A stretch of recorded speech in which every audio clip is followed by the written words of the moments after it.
Hello, everybody, and welcome back to Dream, Declare, Deliver. My name's Kris, and along with Candace Sogren, I have written a book called, we have written a book called Typhoon Honey, The Only Way Out is Through. And Dream, Declare, Deliver is a podcast about living a life by design. I have the great fortune today of having a good friend of mine, Sarah Bernson, with me to discuss a topic. Sarah is a licensed marriage and family counselor, works with children and families, and just a trainer, a coach, just all the kinds of things that I like to be and do too, and just one of my dear friends. So welcome, Sarah. Thank you for joining us and me. And today we wanted to talk a little bit about defenses and defensiveness and defenselessness, kind of that whole package of goodies that sometimes gets in the way of our dream, declare, deliver, and is there for a reason, I guess, so like I think maybe I'd like to start by saying, how do we differentiate between a defense and maybe a boundary?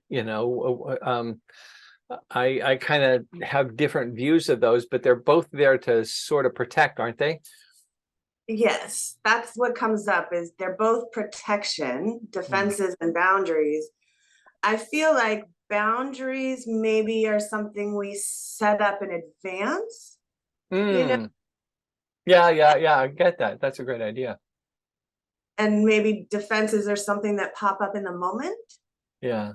I, Um, yeah, I kind of go along with that. I think, my boundaries are things that I've established that say, this is who I am, and I'm unwilling to compromise on. So you can get me. I'm pretty mutable. I kind of roll with the punches pretty easily, but there are certain things that I'm just not going to. I'm not going to compromise, or I'm not going to sell out on, because they're my standards, my standards for excellence for me. And I call that a boundary, yeah, whereas my defensiveness, I think I align with what you were saying, is, my defenses are things that, kind of pop up in the moment and are coming from somewhere else, some need to protect something, I think. yeah. And as you say that, and as you were speaking, Kris, what came up for me is that a boundary is kind of a safety limit that you set for yourself. It's like a zone, like this is where after this point, I don't function at my highest or whatever it may be. And defenses kind of are not necessarily from a safe space. Yeah, right. Like they protect us, but they come from triggers. Yeah. Right. Well, they come from the ego, don't they? Yeah. I mean, in classical psychology, we even call them ego defenses. They're not just defenses, they're ego defenses.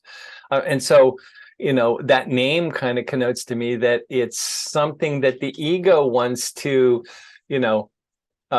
protect in its little self-righteous, belief about itself. Right, I guess. Yeah, I gotta look good, right. Yeah, so how do we discover? I mean, I've worked a lot with this in my life, and trying to uncover, discover, and flesh out my defenses to see what's legit and what's not. How do I mean, I just do it through reflection and things, but what advice might we give people to get started on that whole thing? Because I think the first step in dealing with our defenses is knowing that we have them, right? Right. Well, for me, it means like being aware of when you are defensive. So like when you feel defensive, and then what happened, Mm-hmm. and then why? Like how Yeah. come you so Yeah. it's like, becoming aware. Yeah. At the trigger point. Well, and before the trigger point is really, like when you said, like experiencing that, when you first feel defensive, the feeling that I get is kind of a stiffening, Mm-hmm. when I feel myself reacting in that kind of stiffening or bristling kind of way. I'm pretty certain that's coming from a defense position, and so that's where that's my flag to start saying, whoa, stop, what's going on here, what am I defended against? And I think there's all kinds of different reasons why the defense would pop up, and there are tons of different ways that we act on our defenses, right? Yes. Something that came up for me when you said that, Kris, is that for me, when somebody hits something about me that I haven't yet discovered myself, accurate but not necessarily pleasant, is when my defense is really the like, ooh, like I hadn't seen that yet. Oh, you just saw something about me I didn't know. Ouch. Ooh. You And know, brilliant. What happens there? it's What do you do? I think, I think it's twofold. Like I feel very exposed and vulnerable in that moment because, and then my internal judgment of that comes out. What I judge that to mean is how I respond to it. May not be what somebody else is saying, but how I respond. Well, and what I judge it to mean about me, it's like you saw something in me that I didn't see, and all of a sudden I feel exposed. Excuse me. All of a sudden I feel exposed, and there's a part of me that just doesn't want to go there because I haven't investigated that, and this is a public conversation, right? So I can feel myself stiffening already to that, Yeah. But there's, I think those kinds of defensive reactions maybe are like the healthy ones that we, that are there, to, I guess, soften the blow or maybe protect us, until we do the work and find that out. So that's one kind of defensiveness that pops up, is, just the recoil of like, what are you saying? And it stings too much to be untrue. The more it stings, or the more it smarts, the more I'm recognizing that's something that's probably true and I haven't looked at, because it's like, ooh, it's like an arrow to the chest. It's like, pull that one out. Ow. Right. I once had the great pleasure of talking with a Native American medicine man, or a shaman, by the name of Medicine Sun Bear. And he said about that, he said, there are some times when the medicine man does not take the arrow out. He said, because, that pulling it out would cause more damage, more bleeding, and you have to let the body heal around it and expel that arrow, or whatever it is, the wound. And it takes more time. I thought that was brilliant. And this kind of just triggered in my head when you said that, is like, there's something that I get to heal first before I can pull that arrow out. Wow, that's so important what you just said, Kris, about the healing, because so many times our responses to things, especially our defensive responses, are signs of trauma. It's not our natural behavior or our natural response. And it's awareness, hey, there's something there I get to heal. You're right. Of like, ooh, there's something there. Yeah, definitely. So let's go to the other side, though, to the rationalization, the denial. There are defenses that we have, defense mechanisms, I guess I would call them, that we use when the ego wants to protect its sacred little self, and I call it the little self. It's not like the true self, because the self that the ego makes up is a little idol, a little image, and not really reflective of the true soul and the true being of who you are. So those other kinds of defense mechanisms that show up really are places where we get to go, I guess, or places we go before we accept, right? And the places we travel on the journey before we find what. Yeah. Say I more would, about that. Do you have an experience with that?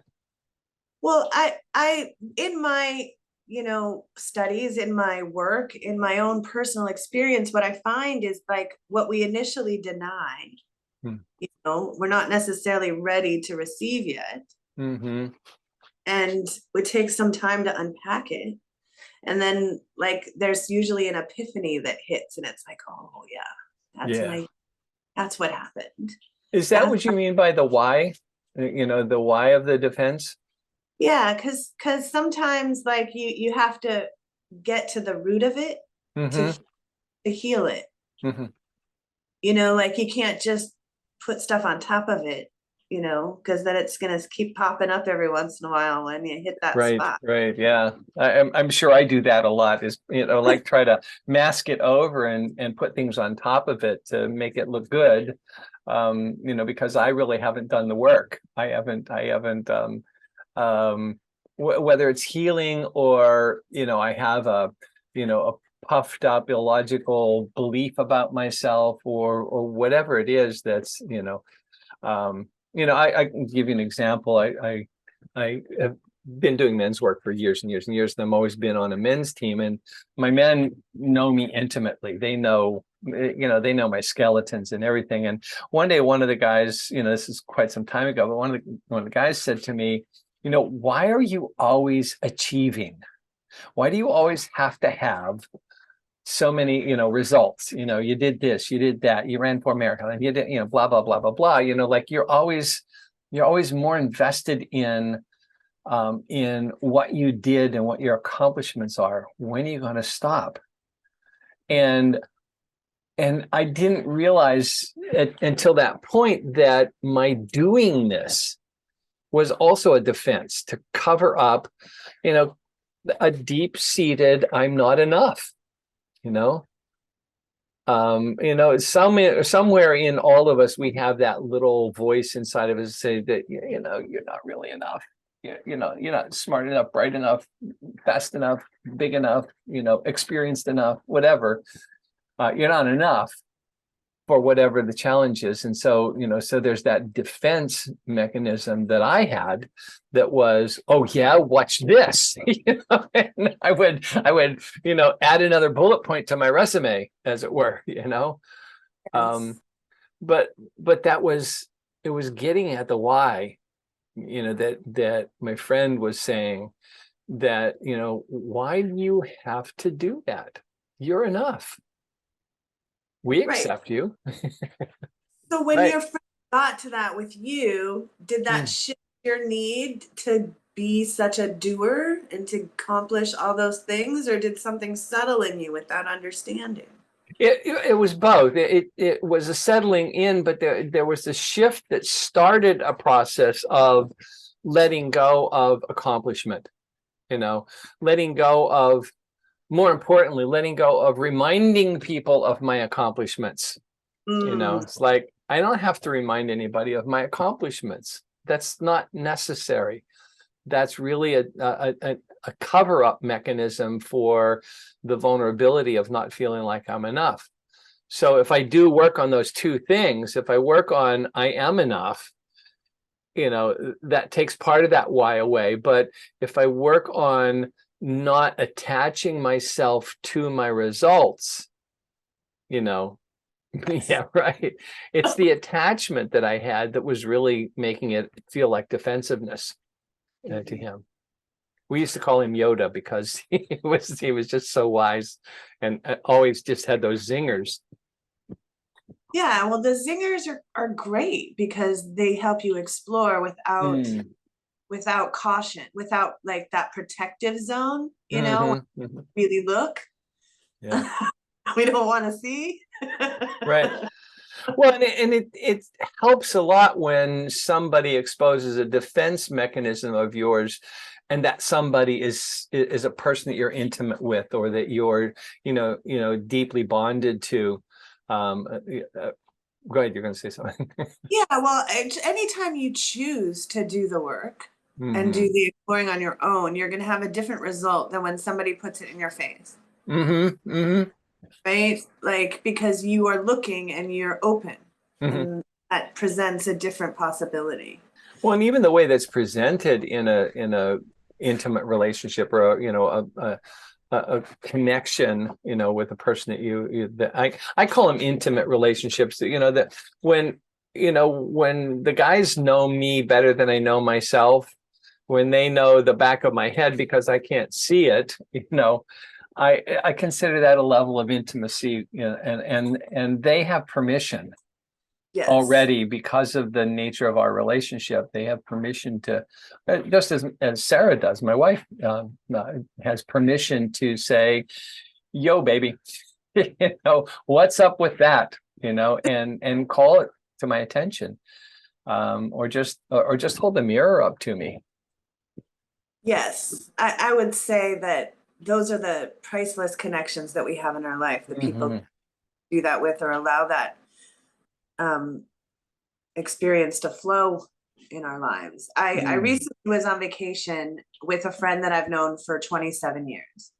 Wow. And I stayed with her for a few days, and I was sharing with her some personal stuff about a relationship, and she said, "That's you doing that again. You're protecting yourself and not taking risks." And she said something, and immediately I felt my whole yep. And I was like, ah, and then I was like, oh my gosh, it's so great that you know me so well. Right. It's like a shift in the second, like I felt it, but then I was like, oh, it's so refreshing that you know me and that you can say that to me, because so many people say, I don't know. I don't know if that's I missed a little bit of what you said in the last sentence. Can you say that again? So many people what? I'm not sure. That opportunity, I don't know, but I think what I saw in your lips was, so many people don't do that. That's what I said in regards to her telling me, giving me, so many people don't give you the honest feedback of what they happened. Yeah.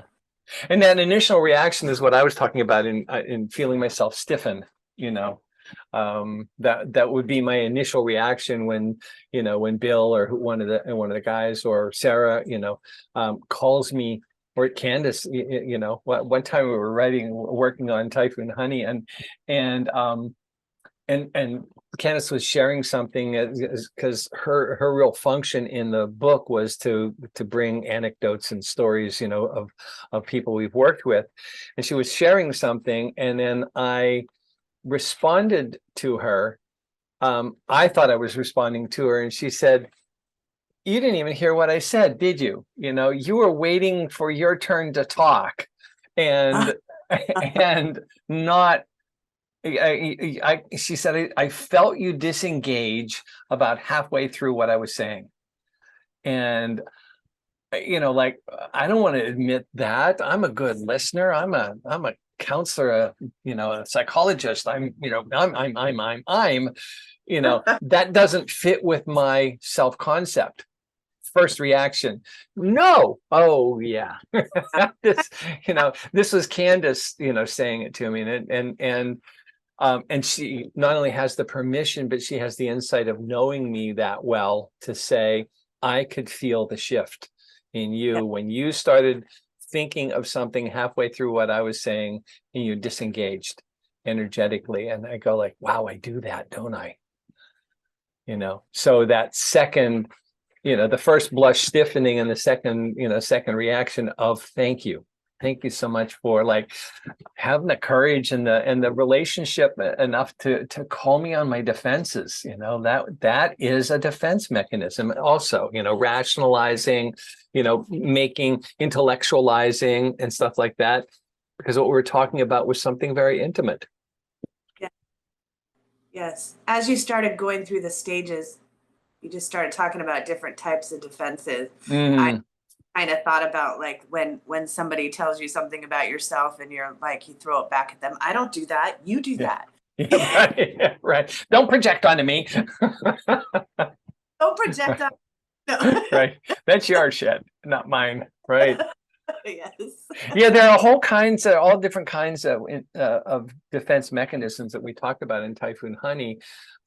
Things like rationalizing, sublimating, which is a way of like putting your energy into something else so that you don't have to deal with the thing that's really causing you discomfort. Denial, of course, is one of the big ones. Like, that's not me. No, you got the wrong person. Right? That's most Or common. you're projecting onto me. That's the denial mechanism. Like, the ego just doesn't want to admit that about me. Not the ego, my ego doesn't want to admit that about me. If you see it, you got it. Mm-hmm, mm-hmm. And that's a great point, because if you see it in other people, what you find seeing yourself seeing and being sensitive to in other people's defense mechanisms or defensiveness is usually the thing that you know best for yourself, the thing that you do. Let me speak personally. It's the thing that I do. When I see it in somebody else, the first thing I have to say to myself is, how am I doing that? Because if I'm able to recognize it, it's something that's known to me, and therefore I must also be party to that. Now that's powerful awareness. And that's the step that most people don't get to, Kris. They just, in the work, that's not, like, they're not looking to find that. That's powerful. Well, and yeah, it is, because everything that we do, feel, see, experience comes first through the filter, up here, and if that filter is my own, it includes my own defenses, it's going to be able to recognize that. So I have to take all feedback in all situations and first strip out what is me in there, and what's the other. And that's the hard part, I think, in dealing with defenses, is really like, oh, that's mine too. That, like that's kind of the uncomfortable place of recognition. Yeah, I've been using that more as a tool for myself lately in situations when in relationship with other people. Mm-hmm. Something makes me uncomfortable about another person. I try to figure out how I'm doing that. Yeah. How Why I'm is it uncomfortable? Yeah. causing it, or it is me, but it always comes back to me. Well, it does, and then that's not egotistical or egocentric to port it back to you. It's really doing the hard work of self-introspection, and working with defenses is that introspective thing. Now, one of the things we talked about before, we haven't gotten to, was if we take away a defense mechanism, and know what the why is behind it, what do we get to replace it with? Yeah, that's really, because it's there for a purpose, there's like an important role that the defense plays. And what's your experience with that? well, you that's where the healing comes in, right? So like, you find what that defense is caused by. Like, when you remove that, you have to replace it with some other thing that you're telling yourself, whatever the lack of that you were telling yourself. You now get to replace it with, you are, like, you are enough.